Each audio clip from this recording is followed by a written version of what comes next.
Hello everyone, myself Akshita. Today we discuss about the term pollination. Now let's start.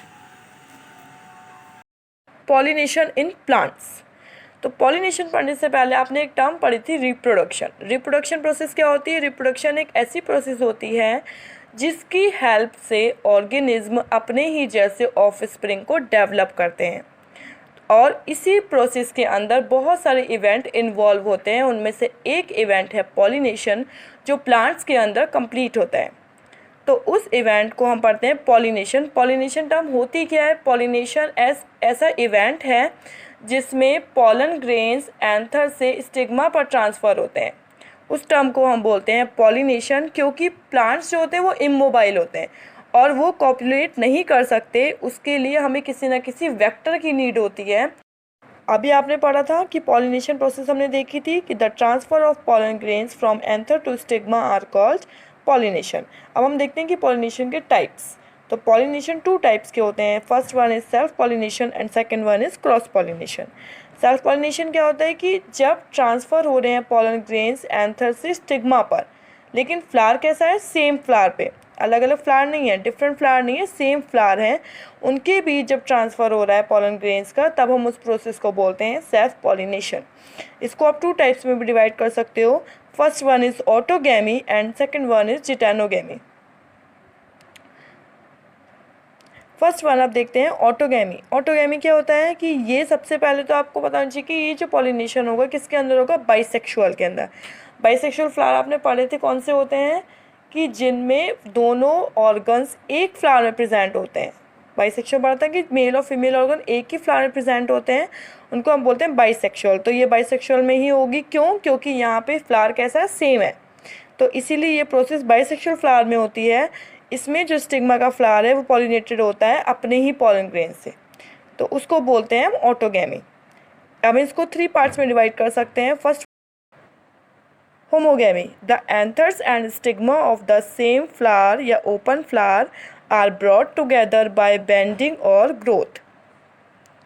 Means कि अब जैसे आपको example दे रखा है मिराबिलिस जलापा, इसका फुल नेम क्या होता है? मिराबिलिस जलापा। इसको बोलते हैं 4 o'clock प्लांट। तो इसमें अगर हम देखते हैं कि होमोगैमी प्रोसेस कैसे हो रही है, तो इसमें क्या होता है कि एंथर के फिलामेंट्स होते हैं वो बैंड हो जाते हैं और स्टिग्मा के कांटेक्ट में आ जाते हैं और इसके थ्रू पॉलिनेशन की जो प्रोसेस होती है वो कंप्लीट होती है।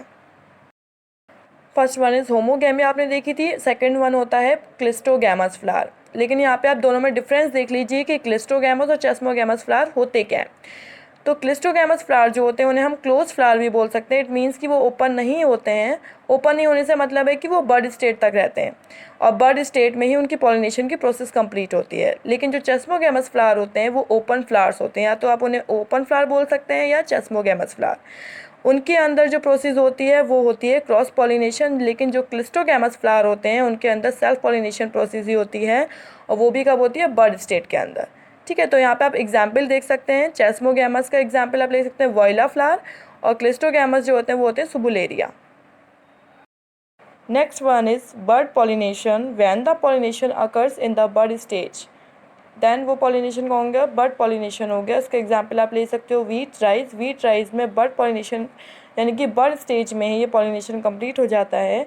नेक्स्ट वन इज़ हमारा गिटोनोगैमी। अभी आपने पढ़ा था ऑटोगैमी। उसमें क्या होता है? जो ट्रांसफॉर्मेशन प्रोसेस हो रही थी एंथर से स्टिग्मा पर पॉलन ग्रेन्स की, वो सेम फ्लावर के बीच हो रही थी। बट यहाँ पे इतना सा डिफरेंस है कि यहाँ पे जो फ्लावर होते हैं वो सेम नहीं है। एंथर अलग फ्लावर का है और स्टिग्मा अलग फ्लावर का है। उनके बीच में जब पॉलिनेशन होता है तो उसको हम गिटोनोगैमी बोलते हैं। आप इसको एग्जाम्पल के थ्रू समझोगे। एग्जाम्पल में देखिए इस डायग्राम से आपको तीनों में डिफरेंस समझ में आ जाएगा, autogamy, geitonogamy and the cross pollination. Autogamy में आपको पता है कि बाइसेक्सुअल फ्लावर के बीच में ये प्रोसेस कंप्लीट होती है, जिसमें मेल और फीमेल ऑर्गन एक ही में होते हैं। मींस एंथर और स्टिग्मा एक ही फ्लावर में होते हैं और उनके बीच में जब पॉलिनेशन होता है तो वो ऑटोगैमी होता है। और देखो आप सेकंड में आपको दिख रहा होगा गिटोनोगैमी में कि यहाँ पे जो पॉलिनेशन हो रहा है उसमें एक प्लांट में एंथर, एक फ्लावर का, और एक फ्लावर का स्टिग्मा, दोनों के बीच में पॉलिनेशन जब हो रहा है तो वो गिटोनोगैमी है। और आपको जो क्रॉस पॉलिनेशन दिख रहा है उसमें आपको पता है कि जब उसमें भी डिफरेंट फ्लावर्स होते हैं लेकिन वहाँ पे किसी ना किसी एजेंट की नीड होती है। यहाँ पे आपको दिख रहा होगा, देखिए एजेंट भी, तो वो है हमारा क्रॉस पॉलिनेशन। इनके एडवांटेज और डिसएडवांटेज देख लीजिए। तो फर्स्ट एडवांटेज इसका ये हो जाएगा कि जो स्पीशीज़ की प्योरिटी है वो मेंटेन रहती है, और दूसरा ये कि किसी भी एजेंट पर डिपेंड नहीं रहते हैं, इन्हें किसी भी एजेंट की नीड नहीं होती है। अगर हम डिसएडवांटेज देखें तो डिसएडवांटेज इसका ये हो जाता है कि न्यू स्पीशीज़ के चांसेस बहुत कम रहते हैं प्रोड्यूस होने के, और दूसरा ये है कि इम्यूनिटी टू डिजीज़ डिक्रीज़ होती चली जाती है। दूसरा अगर हम देखें, अब नेक्स्ट आता है हमारा cross pollination. Cross pollination means कि इसको हम जीनोगैमी भी बोलते हैं। जीनोगैमी इसका मतलब क्या हो गया कि जब पॉलन ग्रेन्स का ट्रांसफ़र होता है एंथर से स्टिग्मा पर, बट किसके बीच में, डिफरेंट फ्लावर के बीच में। जो आपने ऑटोगैमी पढ़ा था या सेल्फ पॉलिनेशन पढ़ा था तो वहाँ पे आपने देखा था कि जो एंथर और स्टिग्मा होते हैं वो एक ही फ्लावर पे प्रेजेंट होते हैं, लेकिन क्रॉस पॉलिनेशन में क्या होता है कि दोनों फ्लावर अलग अलग होते हैं, और उनकी ट्रांसफॉर्मेशन के लिए भी किसकी नीड होती है, हमें एजेंट की नीड होती है, तब हम उस पॉलिनेशन को बोलते हैं क्रॉस पॉलिनेशन। और अगर आप उसका एडवांटेज देखें तो एडवांटेज ये होता है कि इसमें न्यू कैरेक्टर बनने के चांसेस बहुत ज़्यादा रहते हैं, और ये हमारे इवोल्यूशन में भी हेल्प करता है। इसका डिसएडवांटेज ये है कि इनमें जो पॉलिनेशन की प्रोसेस होती है उसके फेल होने के चांसेस ज़्यादा रहते हैं, और दूसरा ये है कि इनमें जो पॉलन ग्रेन्स होते हैं उनका वेस्टेज बहुत ज़्यादा होता है। अब देखते हैं उनकी एजेंसीज कौन कौन सी होती हैं क्रॉस पॉलिनेशंस की, तो वो हैं वाइंड, वाटर, इंसेक्ट, बेड। इनके थ्रू जो है क्रॉस पॉलिनेशन की प्रोसेस कंप्लीट होती है। फर्स्ट वन है हमारा एनिमोफिली। एनिमोफिली मीन्स कि जब पॉलिनेशन एयर के थ्रू कंप्लीट होता है तब हम उस प्रोसेस को बोलते हैं एनिमोफिली। लेकिन अगर उसके कैरेक्टरिस्टिक्स देखते हैं एनिमोफिलस फ्लावर के, तो वो ये होते हैं कि सबसे ज़्यादा ये पॉलन ग्रेन्स प्रोड्यूस करते हैं, और जिसमें एंथर होते हैं वो फ्रीली स्विम करते हैं एयर में, और दूसरा ये जो पॉलन ग्रेन्स होते हैं वो बहुत लाइट और ड्राई होते हैं जो ईजिली स्प्रेड हो सकते हैं एयर में। इसका एग्जाम्पल देखें तो एग्जाम्पल आप ले सकते हैं मेज़। दूसरा हम देखते हैं हाइड्रोफिली। हाइड्रोफिली मीन्स कि जब पॉलिनेशन की प्रोसेस वाटर के थ्रू कंप्लीट होती है तब हम उसको बोलते हैं हाइड्रोफिली, बट ये जो पॉलिनेशन होता है ये ज़्यादा कॉमन नहीं होता है। अगर हम हाइड्रोफिलस फ्लावर की बात करें तो उसका फर्स्ट कैरेक्टरिस्टिक्स ये देखते हैं हम कि इनके जो फ्लावर्स होते हैं वो कलरफुल नहीं होते हैं, और दूसरा ये कि इनमें कोई भी फ्रेगनेंस नहीं होती या कोई भी नेक्टर प्रोड्यूस नहीं होता है। एग्जाम्पल आप ले सकते हो वेलिसनेरिया। अगर हम नेक्स्ट पॉलिनेशन की बात करें तो वो है एंटोमोफिली। एंटोमोफिली मीन्स कि जब पॉलिनेशन इंसेक्ट के थ्रू कंप्लीट हो रहा है तो उस पॉलिनेशन को हम बोलते हैं एंटोमोफिली। और अगर हम कैरेक्टरिस्टिक्स देखें तो इनके जो फ्लावर होते हैं वो ब्राइटली कलर्ड होते हैं, क्योंकि इनके कलर होने की वजह से ही जो इंसेक्ट होता है वो अट्रैक्ट होकर फ्लावर के पास आता है। और दूसरा अगर हम देखें तो इनके जो पॉलन ग्रेन्स होते हैं वो स्टिकी होते हैं, और स्टिकी होने की वजह से ही इंसेक्ट के बॉडी पार्ट से वो अटैच हो जाते हैं, और जब इंसेक्ट उड़ के दूसरे प्लांट पे जाते हैं तो वहाँ पे पॉलन ग्रेन्स रिलीज़ हो जाते हैं।